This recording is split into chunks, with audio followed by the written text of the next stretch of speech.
네, 공지사항 하나 말씀드릴게요. 요즘 그 사수시기로 파공이다 뭐 이렇게 해서 성시간이 좀 들쭉날쭉합니다. 잘 따라오신 분들은 알겠지만 쇼츠를 계속해서 결방이 되면 알리고 있으니까 참고하셔서 기도 생활에 지장이 없도록 그렇게 해주시고, 예, 특별히 뭐 강조를 안 드린다 하더라도 늘 이 시간을 통해서 사수시기 동안에 지금 세상 세계 정세가 너무 요상하게 돌아갑니다. 그죠? 너무나 위태롭고 힘든 상황이 계속해서 매일매일이, 그래서 저도 여러분들의 많은 기도가 필요하지 않겠나 생각됩니다. 할 자리를 정할 수 있는 기도들을 많이 해주시고, 이 세상 안에서 우리가 할 수 있는 최대한의 일들을 다 하도록 그렇게 해주시기 바랍니다. 그래서 우리 작은 기도겠지만 큰 울림을 올 수 있도록 그렇게 기도를 부탁을 합니다. 그리고 시간 자체에 대해서 제가 그때 맞추어서 공지를 하고 있으니까 여러분들도 세시기도와 그 다음에 성시간 빠지지 않고 잘 참석하셔서 함께 기도해 주시기 바랍니다.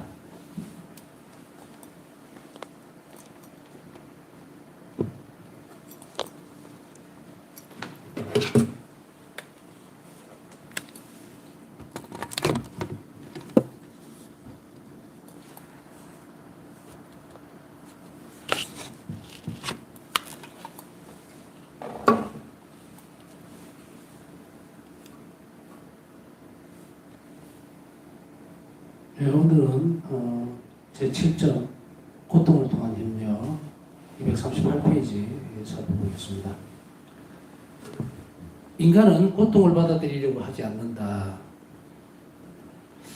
제7장의 모습 보면 지금 너무도 가슴이 와닿죠. 상황이 더 설명을 할 겁니다. 고통은 인간 역사와 함께 해왔던 부분이고, 그리고 우리가 뗄 수 없는 부분이죠. 그래서 우리의 삶이라는 것이 늘 그래 해왔겠지만,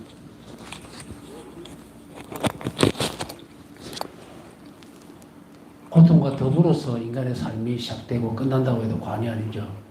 그리고 이 고통 의미에 대해서는 수도 없이 많은 얘기들을 하고 있습니다만은, 그것에 대해서 논하려고 하는 것이 아니라 고통 자체의 어떤 것을 봤을 때는 아무도 받아들이지 않습니다. 이게 좋을 리가 없잖아요. 우리 본능적으로 쾌락적이거나 또 즐거운 것들, 육적으로 그런 것들을 추구하게 돼 있지, 아프다, 힘들다, 뭐 이런 거는 제대로 받아들이지 않습니다. 그게 정상이에요. 고통을 좋아하는 사람은 없거든요. 병자가 아니다 하면은. 그런데 또 그렇다 하더라도 인간의 역사와 더불어서 이 고통이 시작됐다면은 과연 처음부터 그랬을까에 대한 부분은 우리가 살펴볼 수 있겠죠. 우리는 이 고통의 의미를 분명하게 압니다. 어디에서 시작됐는지. 그것은 원죄 때문에라는 것을 적어도 그리스도인들은 다 알고 있다. 통상적으로 크리스찬이라고 하는 그런 아주 넓은 의미를 저는 설명하고 싶지는 않고요. 가톨릭 교회를 위해서만, 이렇게 교인들을 위해서, 그리스도인들만을 위해서 지금 말씀을 드리는 거예요. 여하튼 인간은 고통을 받아들이지 않는 것도 분명하고, 그리고 그 의미와 시작점을 아는 것도 분명히 드러나는데, 받아들이고 있는 이 지점을 또 받아들이지 않는 사람도 있어요. 고통이 죄에서 왜 어떻게 했다고 도 모르죠. 신앙이 없으면 못 알아듣는 거예요. 그러나 우리는 적어도 그리스도인으로서 딱 바뀌는 순간 이 고통의 의미가 무엇이며, 그리고 고통이 어디서 왔는지, 시작됐는지를 분명하게 교회 안에서 배우게 됩니다. 대부분의 경우 고통에 저항을 합니다. 가만히 참고 있지는 않죠. 무통을, 통증을 느끼지 못하는 그런 경우는 글쎄요. 겪어보진 않았지만, 없다고 보는 게 일반적인 거잖아요. 그러나 인간의 삶에서 고통을 피할 수 없다. 앞에서 말씀드렸습니다. 뗄래야 뗄 수 있는 부분들은 아닙니다. 내가 뭐 고통을 피한다고 해서 피해지는 것도 아니고, 묵인한다고 해서 못 느끼는 것도 아니에요. 그렇지만 인간의 삶에서 고통은 피할 수 없습니다. 그렇지만 고통은 인간이 지닌 조건에서 빠질 수 없는 부분이기 때문입니다. 이것도 아까 앞에 설명드렸죠. 태어나면서부터 세상은 세상 전체가 고통이라는 말이 아니고 세상 안에 고통가 존재한다는 거예요. 이 말의 의미는 잘 알아들어야 되겠죠. 그래서 무슨 뭐 세상 전체가 처음부터 고통이다 그런 식으로 이해되어서는 안 된다. 우리가 신앙 안에서 계시된 진리 안에서 볼 때에 고통은 존재한다요. 이 삶에서, 이 세상에서. 고통을 받아들이고 그 심오한 의미를 발견하는 경우에만 우리 고통이 우리의 존엄을 감소시키는 것이 아니라는 것을 이해할 수 있으며 고통을 살아내고 견뎌낼 수 있게 합니다. 고통이 우리의 존엄을 감소시키는 것이 아니다.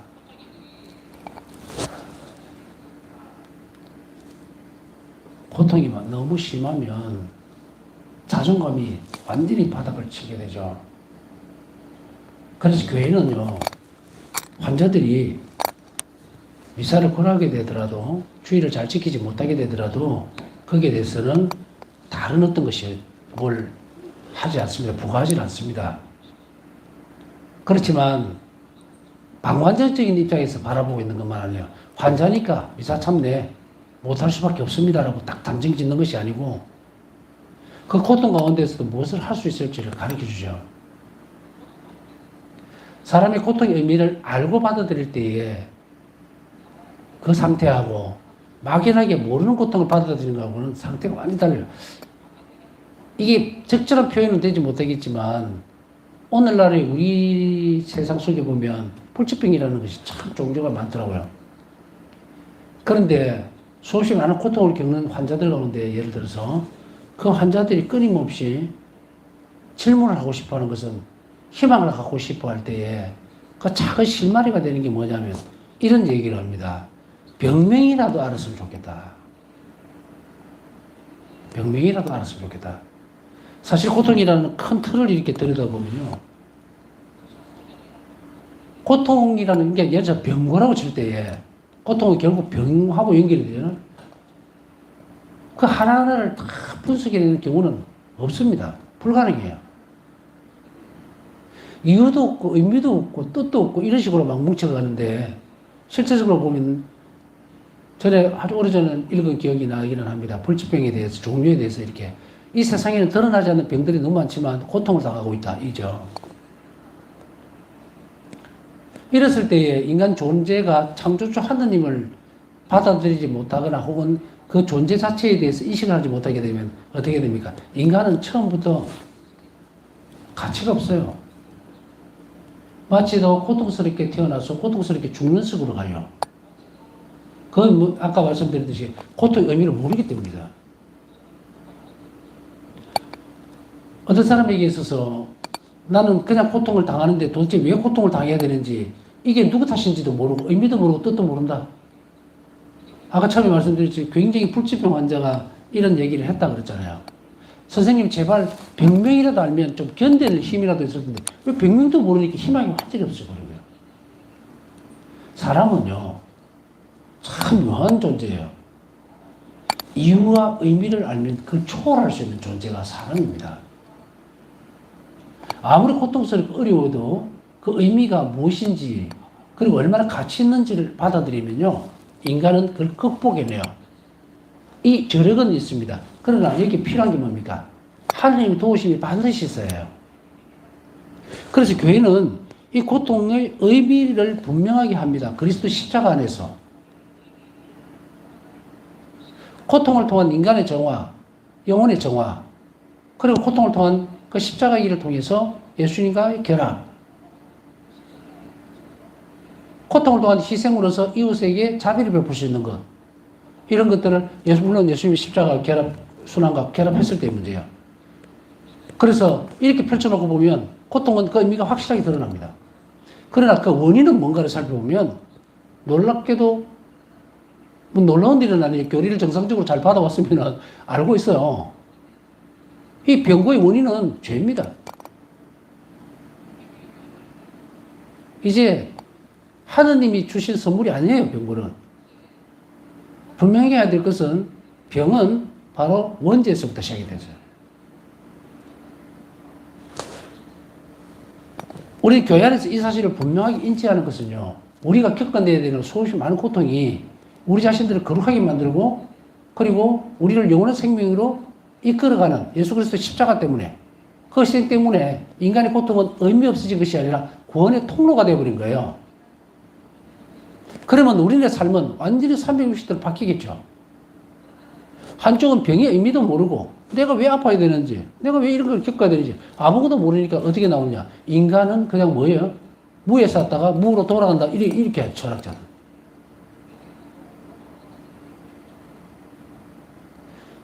그렇게 떠들어대는 철학자들은 무로 돌아갔을까요? 그리스도의 신앙 안에서 보면 그 사람들은 무로 돌아간 게 아니라 영원한 고통 속에 있을 수도 있어요.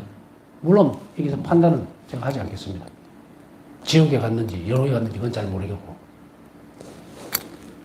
그것까지는 지금 다룰 수 있는 저는 능력도 없고 그렇게 가르치지도 않아요. 하늘 자비는 늘 존재하니까. 저는 그 사선만 이렇게 넣어주는 거예요. 없다고 믿고 또 가치 없다고 믿었던 사람 인생이 어떻게 끝나버리는지. 그리고 결과는요, 참혹합니다. 왜냐하면 이 사람들 죄 속에서 살다가 죄 속에서 죽어요. 왜냐면은 책임을 질 일이 없으니까. 제가 옛날에 오래전에, 벌써 오래전이 됐죠, 그죠? 교도 사무 갈 때, 그때, 소년원까지는 담당이 아니었어요. 소년원을 송치되기 직전에 대안학교 같은 성격이 있는, 그게, 이렇게 하면서 이제 6년 동안 그 일을 하면서, 어떻게 가르쳐야 될까, 그거에 초점을 맞추긴 했지만, 사실은 그 사이에서 충돌이 일어나는 것은 많습니다. 촉법소년이라고 하는 법에 저촉이 되지 않지만 이미 이성적으로는 뭐가 죄인지 아는 그 틈에 있는 그런 부분들 여러분들 많이 접해 보셨죠? 그 틈바구니에서 살아가는 사람이 되는 겁니다. 처벌을 피할 수 있다는 그 조건 하나만으로 악행을 저지르는 짓이 이게 막혀가는 짓이거든요. 근데 이 아이들이 뭘 모르고 있냐면 그것을 이 아이들의 머릿속에 이 세상의 삶이 끝이라고 착각하고 있는 거예요. 이 일로 인해서, 이런 생애들로 인해서 영원한 벌을 받을 수 있다는 것에 대해서는 누구도 안 가르쳐 준 거예요. 우리는 이것을 많이 알려야 합니다. 사람들에게 경종을 울려줘야 돼요. 그래야만 함부로 전쟁을 일으키지 않고 함부로 사람을 죽이지 않고 해치지 않는 거예요. 이런 사람들이 100이면 100 신앙이 아닌 사람들이에요. 신앙이 없다라고 하는 것은 죽으면 끝이라는, 그래서 자기는 책임을 안 지겠다는, 이게 어디서 나온 겁니까? 무책임함? 이거는 원조가 마귀잖아요.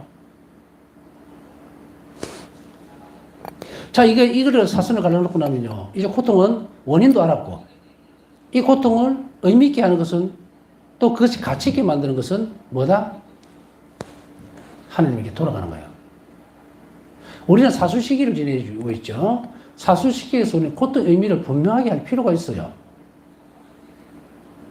그냥 예수님 십자가 고통에 대해서 묵상하고 이것도 좋은 행위예요. 우리 신앙적인 신앙생활 안에서는 예수님에 대해서 묵상하고 하는 것도. 그러나 참으로 필요한 출발점은 뭐냐면 예수님께서 당하실 때 그 고통이 내가 저지른 죄 때문이라는 인식을 분명히 해야 되는데, 이 내가 죄 때문에 고통이 왔다는 것을 그냥 어떤 사람들은 이해를 못 합니다. 내 죄가 왜? 사람은 다 살다 보면 잘못을 저지를 수 있는 건데. 그러나 바울사 일기에서 보면은 바울사 성경은 우리 영혼이 어디까지 가야 된다 그러냐면 이 선까지 아주 깊은 단계는 아니라도 가야 한다. 이게 통해요. 내 죄 때문에, 내가 저지른 죄 때문에 다른 사람들에게 해를 끼치고 있다. 그러면서 동시에 이렇게 해를 끼치는 그 죄 때문에 예수님이 십자가의 죽음을 당하셨다면 우리는 이율배반적으로 살았으면 안 된다는 이야기예요. 하느님을 사랑하면서 죄를 지을 수 없어요. 누가 자기가 사랑하는 사람에게 정말 나는 당신을 너무 사랑하니까 십자가에 못 박아 줄게요 하고 못을 치는 그 말이 안 되죠, 그죠? 근데 하거든요, 인간들은. 얼마나 많은 정신병자들이 사랑을 표방해서 지금 얼마나 수없이 많은 범죄들이 일어납니까? 잘못되고 삐뚤어진 사랑일까요? 그 삐뚤어진 사랑이 아니고 사랑 자체가 없었어요. 악이에요, 그거는. 그러면 우리는 그들의 죄를 대신해서 우리가 하나님 앞에 뭔가를 해내려면 뭐 보석이 됐든 아니면은 우리 자신들의 사랑의 증거랄까요? 표현을 하든 그것을 무엇이 해야 되는가 하면 죄의 속성, 그 독성을 알아듣는 거예요. 우리가 예수님의 십자가를 묵상하고 주님 제가 뭐 이런 왜 깊이 못 들어가느냐면 이 죄 독성을 내가 깊이 있게 모르기 때문이다. 어떻게 사랑하는 엄마가 자식을 사랑하면서 독을 타서 먹인다? 있을 수 없는 일이죠. 우리는 이게 절대적으로 불가능하고 해서는 안 되는 일이라는 걸 알면서 우리 신앙생활 안에서 이렇게 해버리니까 고통이 계속 도는 거예요, 이게. 자, 여기서 그 다음으로 넘어갑시다. 고통은 우리 힘으로 극복해낼 수 있는 게 아닙니다. 의미를 알아들음으로 해서 고통을 성화시켜야 합니다. 그 뭔가 예수님의 고통과 같아지도록 해야 돼요. 순환을 결합시켜야 한다는 이야기예요. 그렇지 않으면 우리는 이 한없이 복잡한 이 고통이라는 틀을, 이게 그래서 우리가 고통의 신비라고 얘기하죠. 신비는 틀에 가둬 놓을 수 있는 게 아니에요. 죄도 신비라 그러죠. 뭔가 이렇게 눈에 보이고 확실하게 교과서적으로 표현할 수 있는 부분이 아니에요. 그러나 죄의 신비에서 핵심은 뭐다? 그 길 끝에 예수님을 십자가에 못 박은 것이 이 죄예요. 자, 이제 덩어리 나왔습니다. 독성은 죄라는 단어입니다. 요거. 작든 크든 상관없다. 바오사 성령은 이것을 기점으로 해서 움직이면서 하느님을 사랑하는 법을 배운 거예요. 하느님을 사랑한다면 이거 하지 말아야 된다. 자, 이제 나왔죠? 그래서 저는 이걸 약간 다른 식으로 보면 100가지 선행보다 한 가지 죄를 안 짓도록 조심하는 것이 높은 덕성에 이르는 빠른 지름길이에요. 어떤 사람이 선행을 막 사회적으로도 그렇고 뭐 많이 하다가 실수를 하는 죄를 저지르다.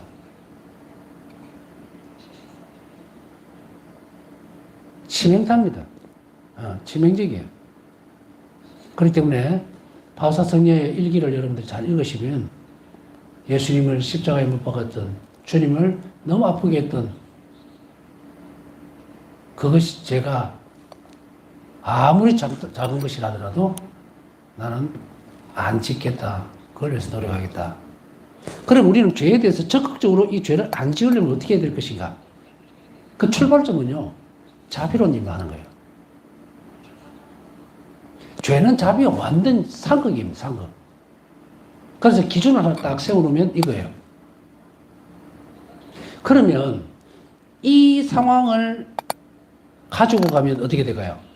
우리 고통은 그리스도교 안에서의 고통은 어떤 의미로 해석되어집니까? 예수님이 사람이 돼 있어서 그 고통을 겪으셨기 때문에 쉽게 얘기하면 우리 고통은 이제 의미가 있어진 거예요. 그리스도인들이 겪어내는 여러분이 날짜나 겪을 수 있는 고통은 예수님을 믿고 따라가는 순간, 세례를 받는 순간에 의미가 바뀌어버렸어요. 이제 우리에게 다가오는 고통은 뭡니까? 전부 의미가 있는 고통이 됐다. 그러면 그 전까지의 우리의 사고는 다 뜯어고쳐야 됩니다. 내가 세례받기 전까지 너무도 고통스럽고 힘들었고 어려웠고 비참했고 그거 떠나보내야 돼요. 하나님 없이 지낼 시간이잖아. 이제 하나님과 살기 시작했던 사람은 그때부터 시작해야 돼요. 물론 그 이전에 어떤 부분들에 좀 불편한 건 있었을 거예요. 그것까지는 이해를 해요. 그러나 그것에 발목이 잡혀서는 안 된다. 그러면 영원히 우리는 고통의 의미를 못 알아들어요. 내가 겪는 고통이 한번 여러분들 조금 생각해 보세요. 여러분들 고통이 가치 없다 생각하죠. 아이고 내까지 이렇게 뭐 이런 고통 당해봐야 내가 뭐 순교자도 아니고. 그런데 예수님은 만일에 A라는 지금 이 방송을 보는 분 A라고 있다 치고 제가 말씀드리죠. A에게 이런 이야기를 합니다. 나는 너의 작은 고통이 필요하다. 저 불쌍한 잃어버린 영혼을 구하기 위해서 그러니 나를 도와다오. 이렇게 손을 내미는 거예요. 무엇을 통해서? 너의 고통을 통해서. 고통을 받아들이는 그 태도를 통해서. 이 고통이 의미가 없고 이 고통을 예수 그리스도께서 당하셨던 그 고통과 결합시키는 순간에 성화가 되어버린다고. 그것이 필요한 거예요. 아이고 나 아파 죽겠어요 예수님 그렇게 이거 같이 가서 이게 아니고 얼마나 우리에게 자비를 베푸시기 위해서 주님께서 극심한 고통을 겪으셨는지 이 고통의 의미를 같이 공유를 하는 거예요. 드리는 거예요. 그러면 그게 뭘 바뀝니까? 놀랍게도 인간을, 영혼을 구원하는 것으로 바뀌어요. 얼마나 엄청난 일이 벌어집니까? 자, 우리가 고통을 통해서 그리스도 십자가 순환과 결합시키는 순간에 그때 비로소 이것은 인간 구원의 소용이 돼요. 자비를 베푸는 건요, 베풀기 위해서는 반드시 고통이 따라옵니다. 그러니 육적인 고통만 생각하지 말고 정신적인 겪는 고통도 마찬가지예요. 그러면 이제 이런 것을 정리를 해볼 수 있겠죠. 나는 요즘 뿐 아니고 나는 살아오면서 너무 머리에 정신적으로 고통스러운 일이 많고 복잡하고 내 팔자가 왜 이래라고 해. 도대체 주님 내가 왜 이런 고통을 겪어야 됩니까? 라고 했을 때에 너는 그런 면에서 나를 닮았다라고 예수님은 말씀하시는 거예요. 초대를 하는 거죠. 그러면 또 이렇게 얘기해요. 이 고통 말고 다른 걸 좀 닮으면 안 됩니까? 라고 할 때 인간이 존재 자체가 겪을 수 있는 고통이 손가락으로 샬릴 수 있는 그런 고통이 아니잖아요. 얼마나 많은 순간에 얼마나 많은 고통이 올지도 모르는데 그렇게 피해가면 안 되고 우리에게 무익한 고통을 하나님께서 허락하실 때에는 그것을 선순환으로 바꾸어라. 그리스도의 순환에 동참하는 것으로 바꿔지는 거예요.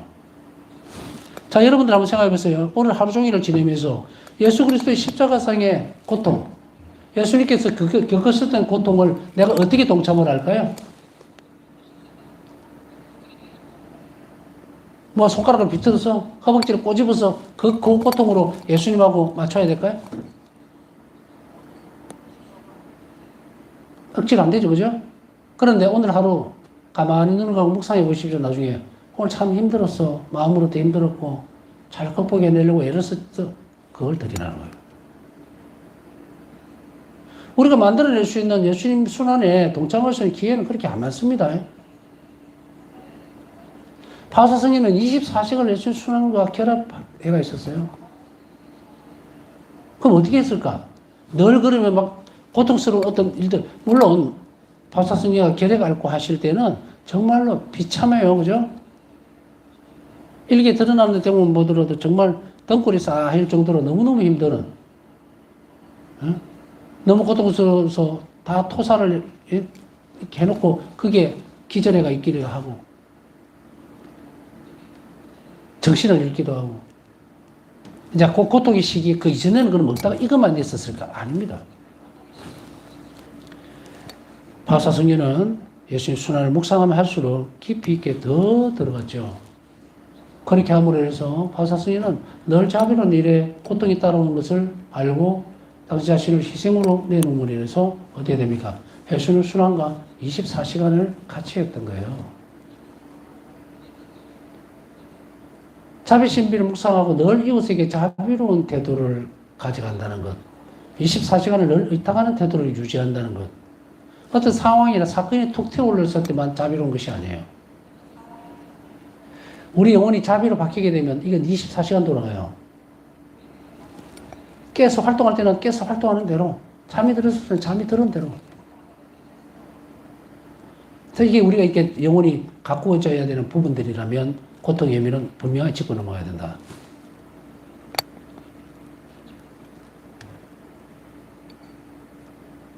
이것을 여러분들이 잘 묵상해야 고통을 살아내고 견뎌낼 수 있게 됩니다. 아, 내가 겪는 고통이 내 비참함으로 밀어 넣는 것이 아니었구나.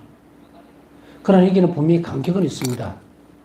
육체적으로 너무 고통스러울 때는 뭐가 됩니까? 정신적으로 완전히 무너집니다. 그때는 무엇이 필요할까? 많은 이들이 옆에서 기도해 줘야 됩니다. 저도 지금 이 시간에는 말씀을 드릴 수 없지만 정말 극심한 고통 속에 있을 때 어떤 움직임이 있는지를 정신이 무너져 버리는 상황까지 간 적도 있으니까 그때는 무엇이 필요했을까? 이 교회가 그래서 어머니예요. 병자들을 위해서 기도하잖아요. 차별의 병을 줄 수 있도록 여러분들이 노력해 주시면 내적으로 하나님 어떤 은혜로운 상황이 만들어질지는 아무도 모릅니다. 그러니까 그 의미를 못 알아들으면 그래요. 언적 상태에서는 고통을 극복해낼 수가 있습니다. 고통을 없애주진 않아요. 고통을. 왜냐하면 아까 말씀드렸듯이 고통은 우리 피부와 같아요. 태어나면서 사람으로 살면 고통에서 해방되지 않습니다. 죽음 외에는. 그렇지만 그 고통이 바우사 성경 말씀대로 기쁨으로 바뀔 수가 있다면 아무리 불치병을 앓고 고통스러운 사람이라도 그곳에서 벗어날 수 있다. 그러나 여기에서 우리는 또 다른 희망을 봅니다. 공생 안에서 보면. 12해 동안이나 하이병을 앓던 여자가 낫는 거 보잖아요. 돈도 벌고 다 불치병들, 나병 환자도 다 나서줘요, 예수님이. 우리가 참된 그 고통의 의미를 받아들이고 알 수만 있다면 나에게 가장 필요한 것들은 얼마든지 일어난다. 그것을 우리는 고통을 겪고 있는 사람들에게 가르쳐 줘야 되고 고통 안에서의 가장 희망은 예수 그리스도 외에는 없어요. 하나님 외에는 없다고. 그것을 인해서 삶의 의미를 바꿔주라는 이야기예요. 고통의 정도가 바뀔 수 있을지 없을지는 모릅니다. 하나님이 원하신다면 그러나 그쪽 방향으로 가야 되는데 그 걸림돌에서 뭐가 필요한가? 이 고통의 원천이 죄라는 것을 분명히 인식해야 되고 내가 죄를 짓지 않으려고 해야 한다. 예수님께서 병자들을 나서주시고 난 뒤에 보내면서 뭐라고 말씀하십니까? 다시는 죄 짓지 마라. 그렇지 않으면 더 흉측한 꼴을 당할 것이다.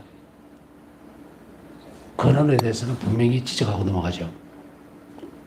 고통의 원천과 의미는 예수 그리스도로 거슬러 올라가야 되는데 십자가에서 패배와 무기력함을 겪으셨던 그분은 당신을 짓눌렀던 힘을 부활로 극복하셨다.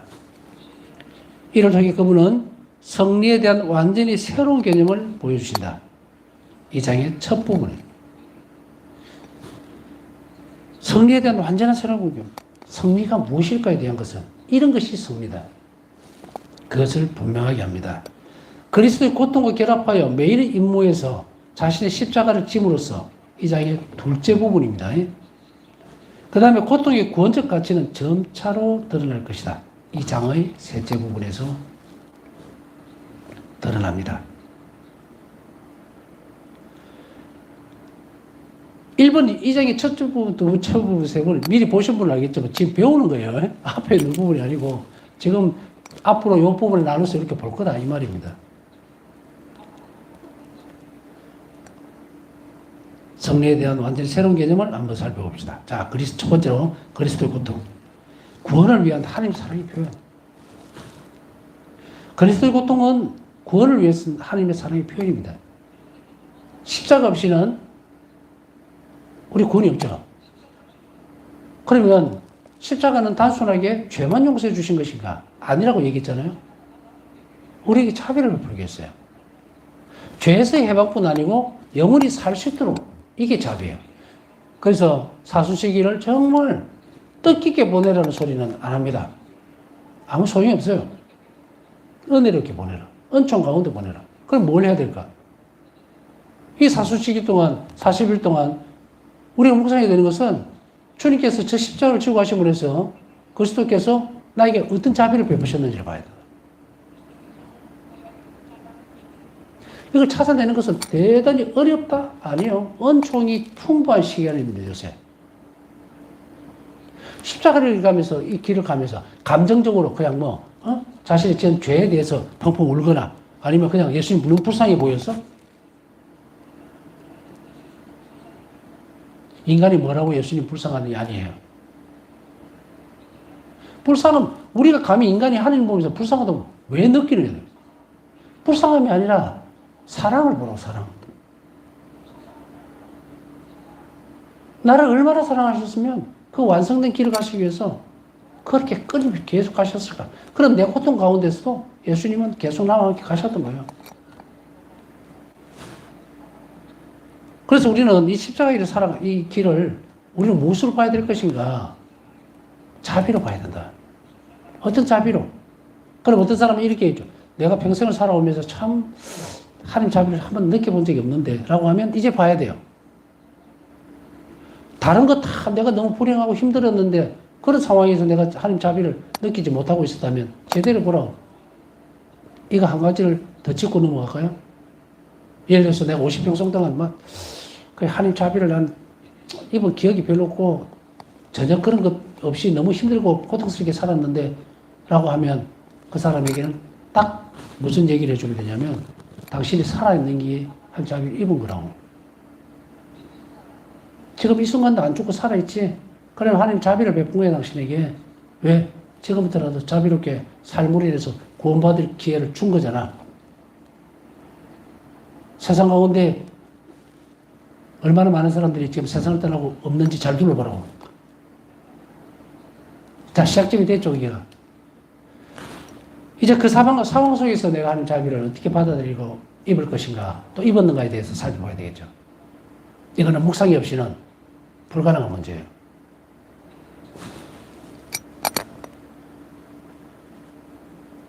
구원을 위해서, 나를 구원하시기 위해서 하나님은 저 십자가를 지고 가시면서 드러내셨다. 그래서 아까 말씀드렸듯이 단순히 내 죄를 용서해 주기 위해서 십자가를 지신 게 아니고 훨씬 더 높은 넓은 의미. 그러면 나는 이 십자가를 지고 가신 예수님을 어떻게 보고 있는가? 어떻게 섬기고 있는가? 이게 뭐예요? 의탁하는 얘기예요. 한 번도 안 했다면 한 자비를 베풀어 주셨지만 모른다는 거예요. 배은망덕하다는 얘기지. 내가 살아있는데도 살려놨더니 아무것도 몰라. 자비로우라고 살려놨더니 기회를 줬더니 아무것도 안 한다. 자, 고통의 개념은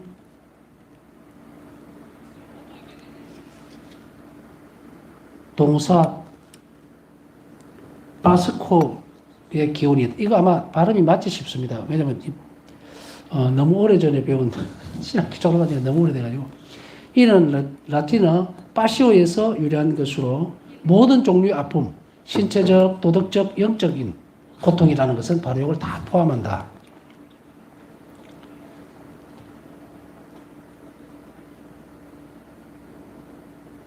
고통의 원인과 결과 그리고 중요성은 이미 구약 성경에서 밝히고 있지만 그 의미는 오로지 예수 그리스도 안에서 완전하게 드러난다.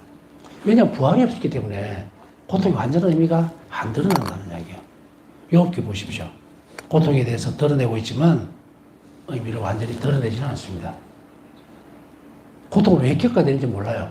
그러나 충실성의 문제는 욥에서 드러나죠. 그래서 구약에서는 고통의 의미를 분명히 하나님 안에서 머물러 있는 것으로 견뎌내는, 그러니까 사랑을 겪어냄으로 인해서 사랑을 위해서 고통을 받아들이는 조건은 분명히 가가 있어요. 욥도 그래서 하나님께 충실한 믿음의 모습으로 그 고통을 받아들이고는 있어요. 사랑의 개념까지는 더 발전이 안 돼 있어요. 신약에 와서는 어떻게 됩니까? 나는 너희를 위한 사랑 때문에 내 목숨을 내놓는다. 사랑이 완성이 되어버리죠. 그래서 이제는 어떻게 된다? 고통을 받아들이는 게 하나님께 대한 믿음이 아니라 사랑으로 발전해버린 거예요. 그리고 그거는 부활이 중심이 되죠. 그렇게 함으로 해서 고통은 바로 부활로 가는 길이 통로가 되는 거예요. 비로소 예수님께서 그 길을 가심으로 해서 이 일이 완성이 되었다. 그러면 고통은 뭐다? 그리스도께로 부활로 가는 통로다. 고통 없는 십자가는, 부활은 없습니다. 절대. 우리 신앙인이 겪을 수 있는 고통이 없다면 우리는 부활에 이르지 못한다. 그것을 예수님께서 분명하게 당신이 보여주셨다. 그러면 고통은 뭐예요? 영광이에요. 남은 묵상하면서 오늘 한 자비를 청하신 분들 위해서 함께 기도 중에 기억해 주시기 바랍니다.